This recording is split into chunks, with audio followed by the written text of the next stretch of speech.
Hi, Miss Jensen. I am making my video for you about my binder. I've never made a video like this before, so I apologize to anybody on YouTube who watches this besides my instructor. It'll be very boring. It's all about a dental hygiene clinic binder. So here we go. My binder. This is it from the front. I wanted it to be fun. I have my tabs here on the side. I have assessments, x-rays, lesions, clinic, pharmacology, local anesthetic, and education. When I open my binder, I have my patient flow for their dental hygiene clinic. I have it front and back, as well as the patient checklist. I wanted to have these easily accessible and laminated so I could have them out on my counter to reference easily, but then also have them easily wipeable with Sani wipes to keep things clean. I also have a copy of the staging and periodontist grading laminated so I can have those out and accessible. I also have a copy here should I need it. I have my ASA classifications for reference. My care plan, patient education, counseling, things that I need to consider if any of my patients are having issues with these or potential issues. This is a chart that I made up based on one that is in my periodontitis book.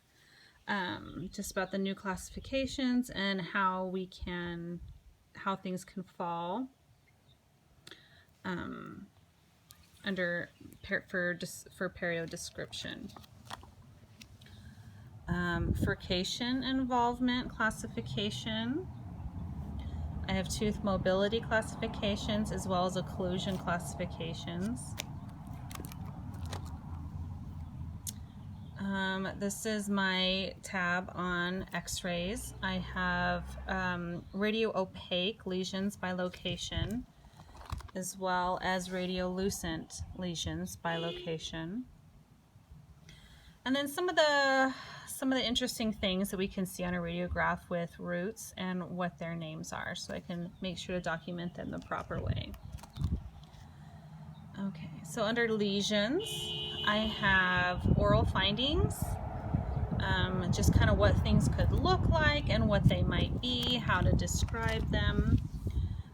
A lesion documentation form from the clinic that we can use to help describe what we find.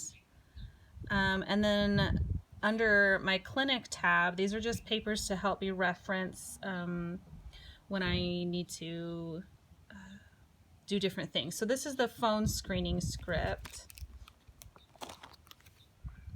And then important patient information I need to make sure that they're aware of. How to do hard tissue charting. My typhon information. Appointment prepping, how to be prepared for it. And then this is just a copy of our process of care form just for my own reference. And then my next section I have on pharmacology. There's a lot of information about pharmacologies and medications and things that we need to be aware of. So I wanted to make sure that I had quick reference to different things. So stress reduction protocols for people of different ASA levels.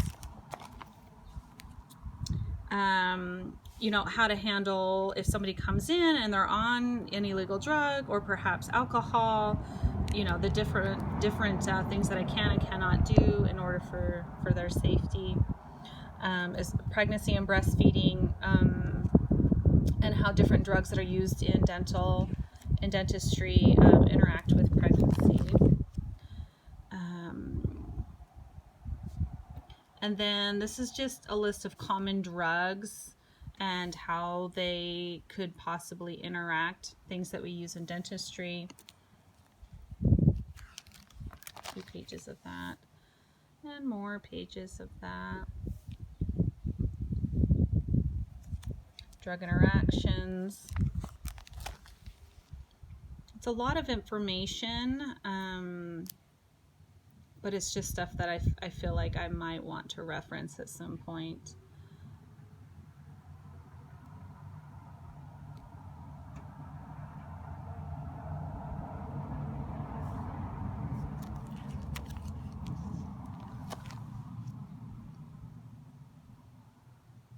So this is particular to xerostomia. I know that this is just a list of common drugs that have xerostomia as a side effect, and I thought this would be an easy, quick guide, quick reference, as it's a very common side effect that we're going to see. So now I'm getting into my local anesthesia, and this is just this is the guide of basically all the different local anesthetics, their concentrations, and just quick for me to guide, for me to be able to calculate max doses based on weight, and be able to calculate how many milligrams based on how many cartridges when I'm injecting the patients. And then this is just another way of being able to calculate things. And then this is kind of the same thing, but the pretty color version, and it also has some additional information that the other one didn't. So I wanted to include this as well. Quick guide on how to know how much of a cart you've used in order to figure out the calculations.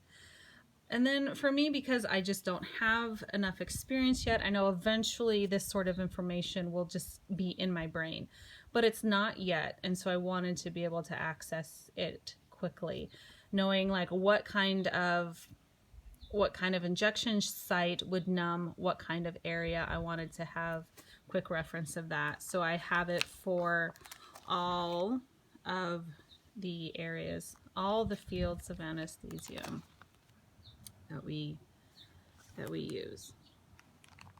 Yep. And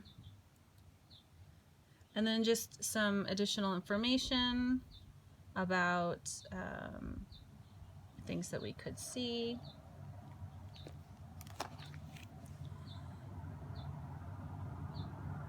How to modify local anesthetics for different medical conditions I could see.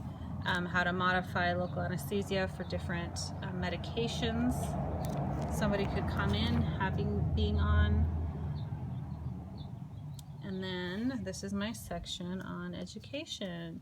I have the primary tooth and primary teeth when they erupt, and then when they're shed. Parents and kids love to know how that's going on.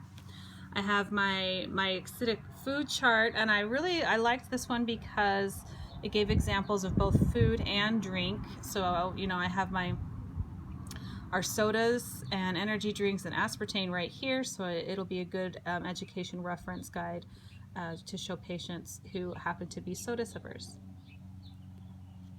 And then, of course, X-ray radiation comparison. This is something I did consider putting in my X-ray section, but I would be using it for education, so I wanted to include it back here. This is more information. This is about mouthwashes, the different kinds of ingredients, and the pros and cons. I seem to get a lot of questions about mouthwashes, so I wanted to have a little bit of information there.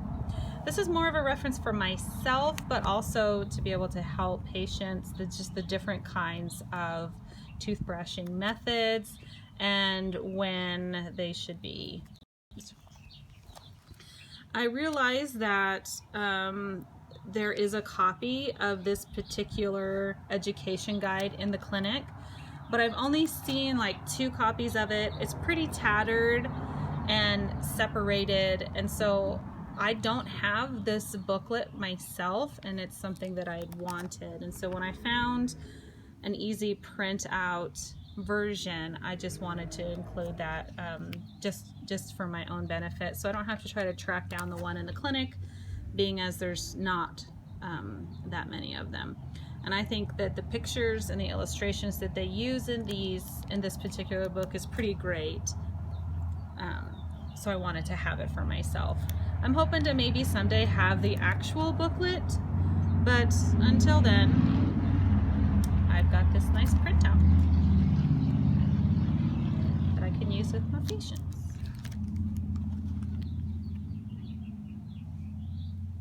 I snagged this. Our clinic instructor had this available, just showing the different interdental devices that we recommend, and just kind of show, just for patient education, if an interdental brush is right for them, I can show them why that is. And then, of course, a quick guide to water pick. I get a lot of questions about water pick attachments, and so I thought this was really great. And then at the end, I have my references. You can see I got a lot of information from our textbooks, as well as different websites, and from our clinic resources themselves. And that's it. Some paper in the back for me to be able to take notes and extra things. So, all right, there we have it, Miss Jensen. Thank you.